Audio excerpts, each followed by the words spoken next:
আচ্ছা, আবার একটা ভিডিও নিয়ে চলে এসেছি।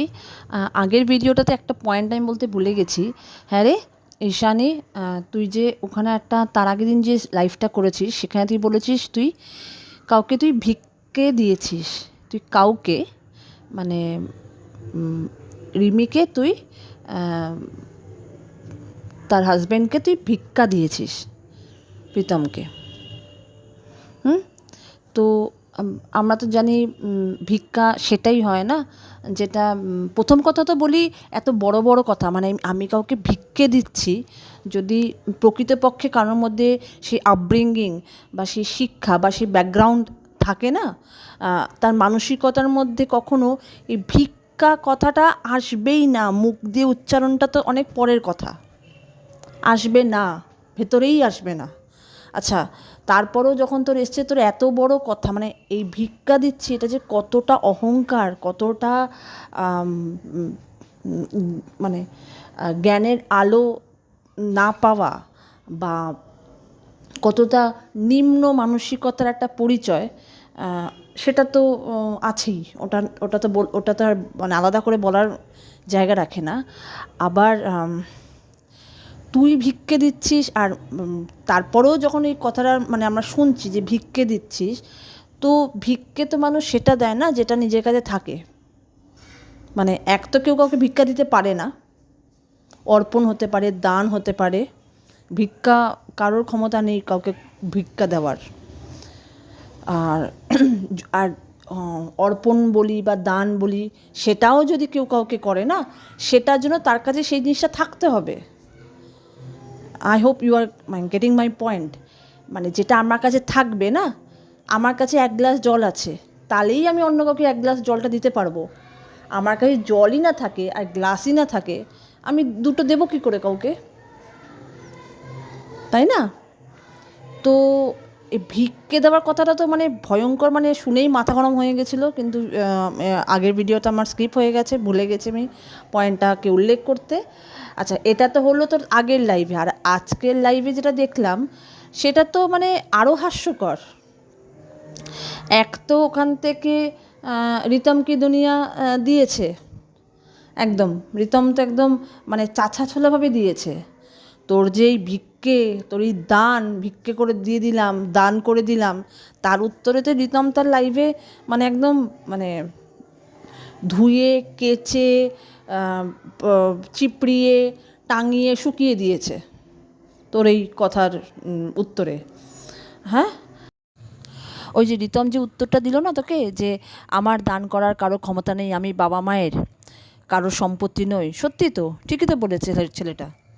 যাই হোক মামুনি, যেমনই হোক, ও তোর মানে কারো সম্পত্তি হতে পারে? ও তো কারো সম্পত্তি তো নয় অ্যাটলিস্ট, এটা তো তোর রেখে যাবেই। হ্যাঁ, ও কি কোনো মানে জমি জমা জিনিসপত্র আলু পটল নাকি যে আমার সম্পত্তি আমি দান করলাম, ভিক্ষে করলাম?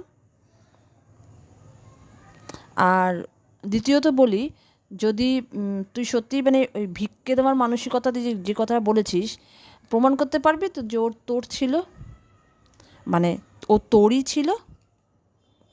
যেটা আবার বললাম যে ভিক্ষে করে দিচ্ছিস মানে জিনিসটা তোর। হ্যাঁ, তোর ছিল, প্রমাণ করতে পারবি তো? যাই হোক, এবার তারপর আসি তোর আজকের লাইফটাতে। বাপ রে বাপ, এ কি দেখে ফেললাম রে! প্রথমে তো এসছিলে একেবারে ওই সেই এক ঢং, আজকে ঢং করে ফোনে ফোনে নিয়ে কানে গুজে, আজকে আবার দেখলাম যে বললি তো আবার দুজনকে দুদিকে গুজে এসছিস কানে। হ্যাঁ, বারবার তো বলা হচ্ছে লাইভে আসিস, কানে গুজে আসিস কেন? কনফিডেন্সের অভাব পড়ছে তাই তো? হুম।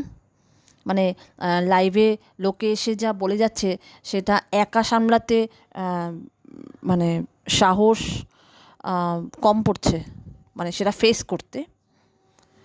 করতে সাহসের অভাব পড়ছে তাই তো? তাই আশেপাশে কিছু ওই সৈন্য সামন্ত নিয়ে আসিস, যাতে মনে একটু বল পাস। মনে বল আর মুখে একটুখানি হাসি।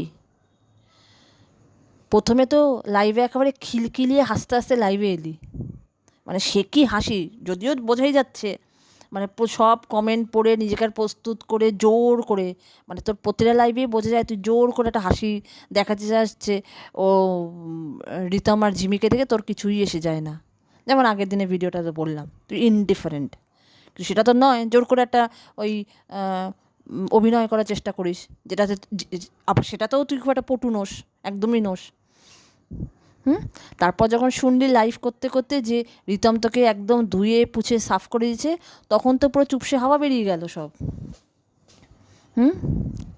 আর কি চেহারা হয়েছে রে তোর, দেখলি তো অন্যের ঘর ভাঙতে গেলে কি হয়, তোকে লোকে এসে এখন জ্ঞান দিয়ে যাচ্ছে, চোখের নিচে আলু ঘষো, ঝিঙে পটল উচ্ছে ঘষো, তাহলে ওই ঝিমির মতো চকচক করবি। এটা কিন্তু ঠিক। ভিডিওগুলোতে ঝিমিকে যে সত্যি গর্জিয়াস অ্যান্ড বিউটিফুল লাগছে, মেয়েটার মনটা তো দেখে ভালো লাগতোই, আর ওর ওই যে মন দিয়ে সংসারটা করার ইচ্ছে দেখে আরও বেশি করে ভালোবাসতে ইচ্ছা করছে।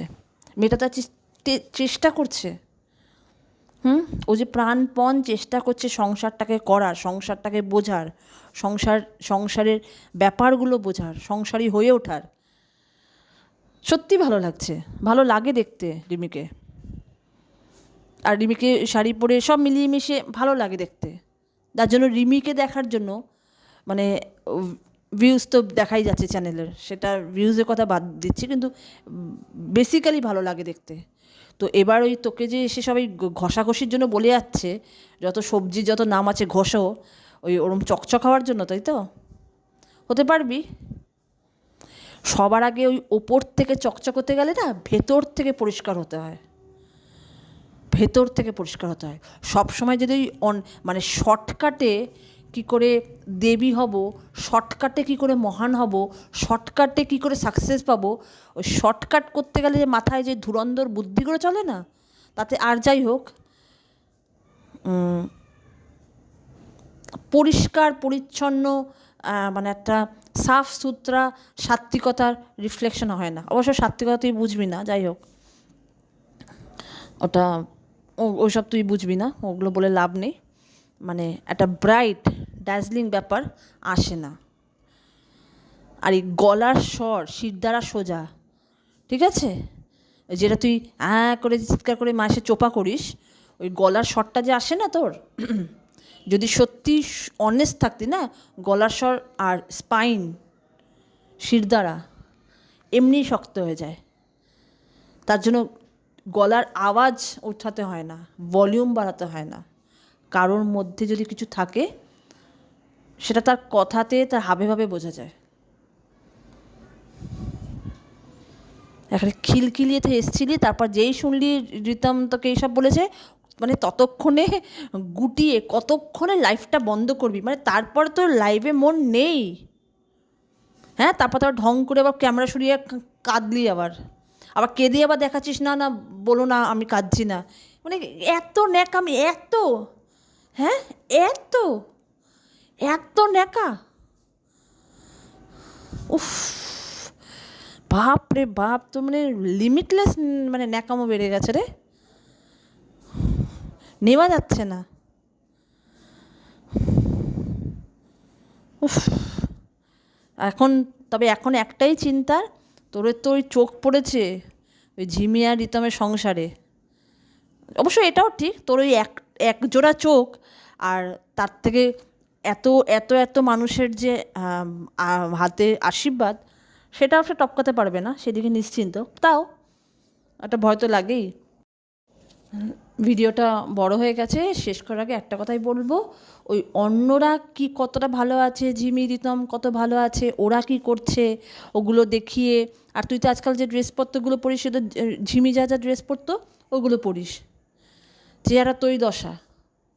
ভালো করে খাওয়া দাওয়া কর, আর যত্ন নে, আর নিজেকে আপগ্রেড করার চেষ্টা কর, ঠিক আছে? নিজেকে আপগ্রেড কর, মনটা একটু পজিটিভ কাজের দিকে দে, তো নেগেটিভের দিকে দিতে দিতে না তোর চেহারাটাই একটা কেমন একটা কালশিটে ঝিরকুট্টি একটা কেমন যেন হয়ে গেছে। আর আশেপাশে যা মানে লোকজনকে রেখে দিয়েছিস, এতটাই নেগেটিভ, ব্যাস আপাতত এটুকুই বলার ছিল। আবার যখন যা দেখবো আবার আসবো ভিডিও করতে, ঠিক আছে?